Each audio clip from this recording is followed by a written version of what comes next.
No juzguen a los demás y no serán juzgados, pues serán tratados de la misma forma en que traten a los demás. El criterio que usen para juzgar a otros es el criterio con el que se les juzgará a ustedes. ¿Y por qué te preocupas por una astilla en el ojo de tu amigo cuando tú tienes un tronco en el tuyo? ¿Cómo puedes pensar en decirle a tu amigo, déjame ayudarte a sacar la astilla que tienes en el ojo, cuando tú no puedes ver más allá del tronco que está en tu propio ojo? Hipócrita. Primero quita el tronco de tu ojo, después verás lo suficientemente bien para ocuparte de la astilla que está en el ojo de tu amigo. No desperdicies lo que es santo en gente que no es santa. No arrojes tus perlas a los cerdos, porque pisotearán las perlas y luego te darán vuelta y te atacarán. Sigue pidiendo y recibirás lo que pides. Sigue buscando y encontrarás. Sigue llamando y se te abrirá la puerta. Pues todo el que pide recibe, todo el que busca encuentra, y todo el que llama se le abrirá la puerta. Ustedes, los que son padres y sus hijos les piden un pedazo de pan, ¿acaso les darán una serpiente en su lugar? ¿O si piden un pescado, les darán una piedra? Claro que no. Así que si ustedes, gente pecadora, saben dar buenos regalos a sus hijos, ¿cuánto más su Padre Celestial que está en los cielos sabe dar buenos regalos a los que se los piden?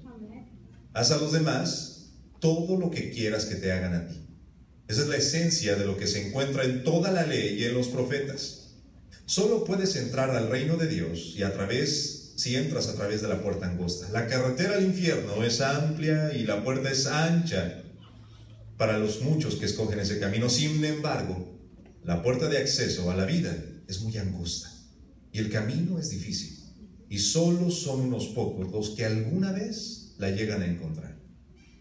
Ten cuidado de los falsos profetas que vienen disfrazados de ovejas, inofensivas, pero en realidad son lobos feroces. Puedes identificarlos por su fruto, es decir, por la manera en la que se comportan. ¿Acaso puedes recoger uvas de los espinos o higos de los cedros? Un buen árbol produce buenos frutos, y un árbol malo produce malos frutos. Un buen árbol no puede producir frutos malos, y un árbol malo no puede producir frutos buenos. Por lo tanto, todo árbol que no produce fruto bueno se corta y se arroja al fuego.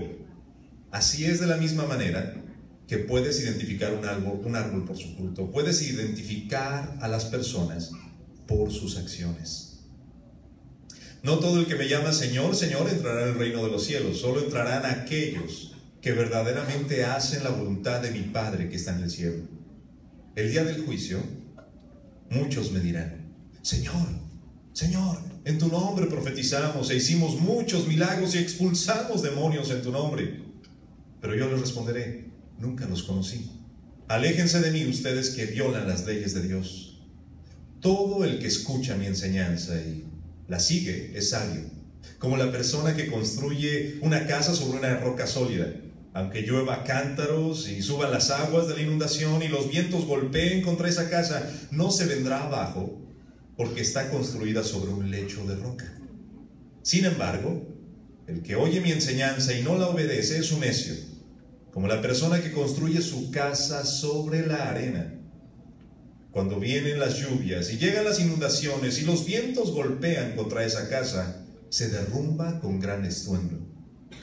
Cuando Jesús terminó de decir todas estas palabras, las multitudes se quedaron asombradas, especialmente de su enseñanza, porque lo hacía con verdadera autoridad, algo completamente diferente de lo que los maestros de la ley religiosa hacían. Cuando usted lee todo el capítulo 7 de Mateo, queda impresionado. Este es el final del Sermón del Monte, lo que hemos estudiado por las últimas 4 o 5 semanas. Y yo no sé si usted está acostumbrado a leer, a lo mejor esto que leímos usted dice, ¡ay, todo el Testamento lo leyó! Tanto que se leyó, pero es básicamente las palabras del maestro. Estas palabras no tomaron más que 5 minutos probablemente, pero toma toda una vida el meditar en ellas, el reflexionarlas, y sobre todo la parte más difícil es ponerlas en práctica, ¿cierto o no? Así que yo le quiero motivar a que usted medite en eso, pero los versículos más impactantes para mí son los 2 últimos. Dice, cuando Jesús terminó de decir esas cosas, las multitudes quedaron asombradas, impactadas. Ahora diga conmigo, impactado.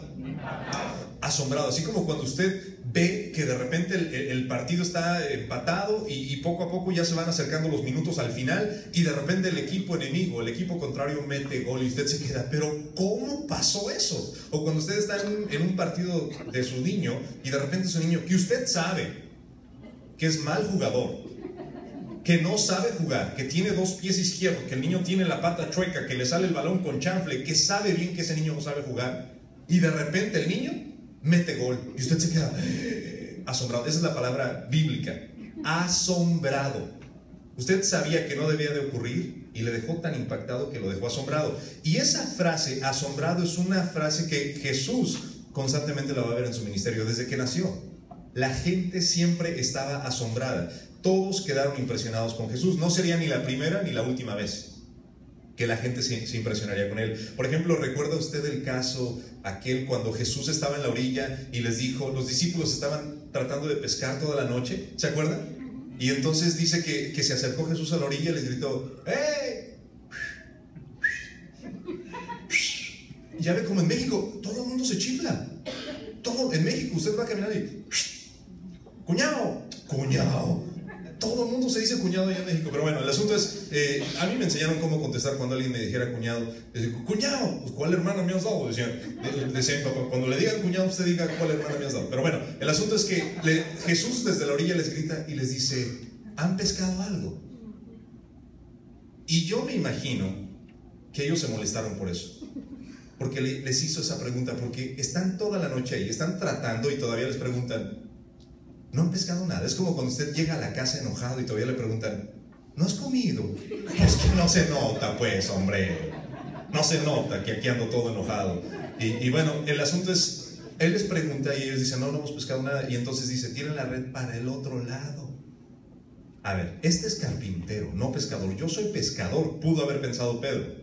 ¿Este qué tiene que enseñarme? Que me enseñe de maderas, de cómo cortar, de cómo usar el serrucho, pero yo soy pescador, he sido pescador toda mi vida, mi padre fue pescador, mi abuelo fue pescador, no tiene nada que enseñarme y todavía me está diciendo otro lado. Y entonces ellos le hacen caso, tiran la red para el otro lado, tratan de sacar la red, no pueden porque está extremadamente pesada y entonces ocurre una pesca milagrosa. Dice la escritura que lo que ocurrió en ese momento fue que ellos quedaron impactados, quedaron asombrados. Fue en ese momento, ya más adelante, cuando Jesús les dice, ¿te impresionas por la pesca? Desde ahora te digo que vas a ser pescador de hombres, le dijo a Pedro. Bueno, eso ocurrió ahí. Esa misma palabra, asombrados, la gente quedó asombrada, quedó impactada, fue cuando los doctores de la ley estaban alrededor de un Jesús, de un niño Jesús, alrededor de él, escuchando la enseñanza, y dice la escritura, y todos los que le oían se maravillaban de su inteligencia y de sus respuestas. Todos los que le oían, a una edad pequeña, Jesús tenía la capacidad de impresionar, de asombrar, no solamente a pescadores, pero también a doctores de la ley, la gente más culta del momento. La Biblia dice que después de que sanó a un ciego y mudo, el cual estaba endemoniado, dice la escritura que la gente que estaba alrededor quedó impactada, porque ¿cómo era posible que no solamente tuviera poder para dar la vista, sino también poder para que soltara la lengua de aquel que estaba padeciendo? Y además de eso, sanar del endemoniado, de la posesión demoníaca. Y la gente que estaba alrededor quedó maravillada. En la sinagoga en Capernaum, dice, se admiraban de su doctrina porque les enseñaba como quien tiene autoridad y no como los escribas. La gente estaba acostumbrada a escuchar enseñanzas y a escuchar sermones, así como usted y yo estamos acostumbrados. Pero cuando escuchaban a Jesús, algo especial ocurría en su mente y ocurría en su corazón. Había una efervescencia, había una motivación especial, había una confrontación única que no ocurría ni con Gamaliel, ni con Gilel, ni con ningún otro que enseñara la palabra. Ocurría solamente con Jesús. Y la gente se asombraba, la gente se impactaba. Después vemos también que sanó a una gran multitud. Dice la Biblia que él cruzó al mar de Galilea y cuando cruzó la gente empezó a pasar la voz, ¡ahí viene Jesús! ¡Ahí viene Jesús! Y la gente se amontonaba alrededor de él, se juntaban endemoniados, ciegos, mudos, cojos, personas que estaban paralíticas, y todos se juntaban delante de Jesús. Y en aquella ocasión, después de haber tenido un ministerio y de haber estado enseñando, llega a la orilla, la gente se amontona. Y dice la escritura literalmente que los sanó a todos. Y los que estaban ahí quedaron maravillados. quedaron impresionados, quedaron asombrados. El problema es este, iglesia. El problema es que toda esta gente, desde los doctores de la ley, desde los fariseos, desde la gente que estaba a su alrededor, el pueblo, los discípulos, sus mismos apóstoles, todos ellos quedaron asombrados. Pero hay una gran diferencia entre ser impactado, ser asombrado, quedar anonadado, quedar impactado, a estar convencido. Hay una gran diferencia. Probablemente a ti te han impresionado las enseñanzas de Jesús, te ha impresionado el amor que existe en esta iglesia. A lo mejor te ha impresionado y dices, wow, nunca había ido a una iglesia donde me habían saludado más de 5 personas. Nunca había ido a una iglesia donde se mostrara el amor de Cristo. No lo sé, a lo mejor tú te has impactado con cosas que ocurren en tu vida. Pero hay una gran diferencia entre ser impactado y ser convencido. Tal vez tú has vivido toda tu vida como una persona asombrada por las maravillas de Dios, pero no como una persona convencida, porque estos que fueron asombrados por la pesca milagrosa, tiempo después uno de ellos lo entregó y lo vendió por 30 monedas, 30 piezas de plata. Aquel que fue asombrado por el poder, aquel que presenció las sanidades, los milagros, las expulsiones demoníacas y los grandes sermones, fue el mismo que lo entregó por 30 piezas de plata. Quiere decir que el asombrarse con Cristo no hace gran diferencia. El ser impactado por sus enseñanzas no cambia mi corazón. Lo que cambia mi corazón es el impacto que ejerce en mi convicción. ¿Qué tan convencido estás? ¿Qué tan asombrado estás? ¿Eres una de esas personas que nada más están asombradas o eres una persona que está convencida de lo que crees? En una ocasión a Jesús se le acercaron unos fariseos y le dijeron, porque le querían poner un 4. Siempre hay gente que nos quiere poner 4. Algunos de ellos están ahí en las oficinas donde usted trabaja. Sí que hay gente envidiosa ahí. Déjeme hacer un paréntesis, pero sí que hay gente envidiosa ahí donde usted trabaja. De verdad, a veces parece que todos se encuentran ahí en el lugar donde usted... ¿Vecinos envidiosos? ¿No, ¿Nunca ha conocido un vecino envidioso? Nunca. De verdad. Gente que nada más está buscando cómo lastimarle a usted. Tenga mucho cuidado con eso. Pero bueno, el asunto es que había unos conocidos como fariseos que le tenían una envidia a Jesús. Pero envidia de esa de la buena. Y entonces buscaban manera de ponerle un 4. En cierta ocasión dijeron, oye, sabemos que a él es justo. Y sabemos que un buen judío no estaría de acuerdo en estar pagando tributo a Roma. Vamos a ponerle un 4. Esta es la mejor que le podemos hacer para que hable en contra de César. Y si habla en contra de César, entonces lo podemos encarcelar y hasta matar. No, es que ya la tenían hecha. Ya la tenían hecha. El problema es que no contaban con la astucia de Jesús. Cuando llegan a uno de los fariseos, llega con Jesús y le dice, bueno, maestro, sabemos que tú eres muy bueno y que haces todas las cosas excelentes, pero ¿debemos de pagar tributo a César o no? Se escuchó un silencio así como cuando hablamos de la ofrenda aquí en la iglesia. Así, silencio. Y entonces Jesús le dice, en la moneda, ¿la cara de quién está? Y entonces, pues los fariseos, yo creo que ni dinero traían. Yo creo que preguntaron, ¿tú traes una moneda? Y entonces saca a alguien y dice, no, pues la cara de César. Dice, pues si es la cara de César, entonces da al César lo que es del César.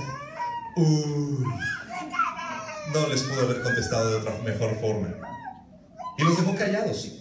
La Biblia dice claramente, hay una frasecita, y ellos se quedaron asombrados, maravillados, impactados.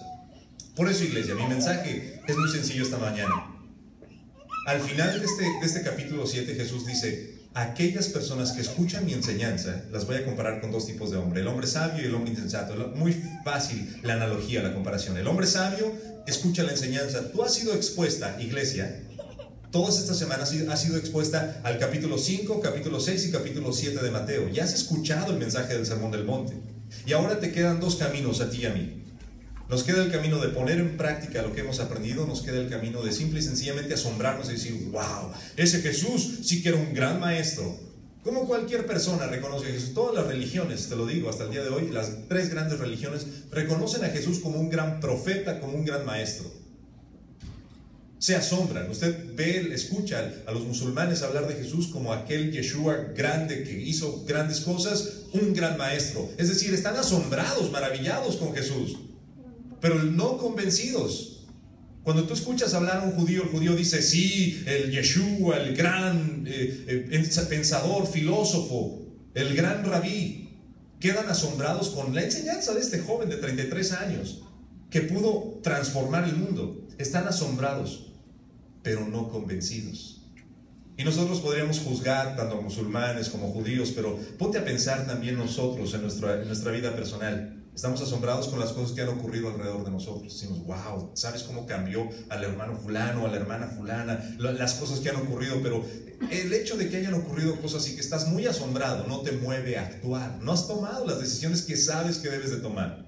No te ha convencido lo suficiente. Todavía dudas. Todavía estás en esa línea en la que puedes entregarlo. Todavía estás en esa línea donde puedes decir, si no meto mi mano en sus heridas, si no pongo mi dedo en su llaga, yo no voy a creer. Y todavía estás debatiéndote en esa línea, porque estás nada más impactado, pero no estás convencido. Aquellos que están convencidos fundamentan su vida sobre la roca. Aquellos que están convencidos fundamentan su casa, y aunque vengan vientos, lluvias, tempestades, su casa no cae. Amén. Finalizo pidiéndote que te esfuerces en pensar en esta imagen. La ilustración de Jesús es, vienen lluvias, vienen inundaciones y vienen tempestades en la primera casa, en la que fue construida sobre la roca. Y el resultado fue que la casa no cayó. ¿Ok? La pregunta más importante teológica es, ¿el hombre tenía seguro para la casa o no tenía? No, esa no es la pregunta teológica, es otra. La pregunta es, al segundo hombre, que la Biblia dice que construyó su casa sobre la arena, y Dios sabía que había construido su casa sobre la arena, pues ¿por qué le vinieron lluvias y tempestades? Mira, la diferencia no está en que hay personas que les va mejor y que les va peor, no. La Biblia dice que a los dos hombres, al sabio y al insensato, le vinieron lluvias, tempestades e inundaciones. A los dos. ¿Me sigues o no? A los dos. La diferencia no está en que a uno le llovía con lloviznita y al otro con granizo. La diferencia no estaba ahí. La diferencia estaba en que uno fue inteligente, fue sabio y construyó su casa sobre la roca. Y el otro fue insensato, fue facilito, dijo, ¿para qué trabajar tanto? Miren aquellos que se esfuerzan a andar perforando la roca con este calor. No, hombre, estarán locos. Yo con la arenita, tranquilo. Construir es fácil, suave, sencillo. ¿Para qué andan batallando? Y construyó su casa. La misma lluvia, la misma tempestad que le vino al otro fue la misma que le vino a este. La diferencia no estaba en el tipo de prueba. La diferencia estaba en cómo reaccionaron, cómo se prepararon para la prueba. Yo te quiero motivar hoy a que recuerdes una cosa. No seas de aquellos que se asombran. No seas de aquellos que se impactan. Sé de aquellos que se convencen, que están dispuestos a tomar decisiones que nadie más va a tomar, que están dispuestos a ir a aquellos lugares donde nadie más estaría dispuesto a ir, que está dispuesto a ser ridiculizado por las decisiones que toma, que están dispuestos a que los critiquen, porque están convencidos, no nada más asombrados.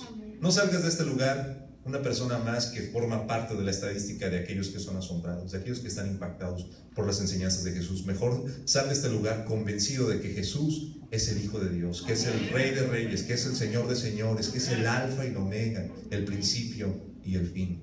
Amén.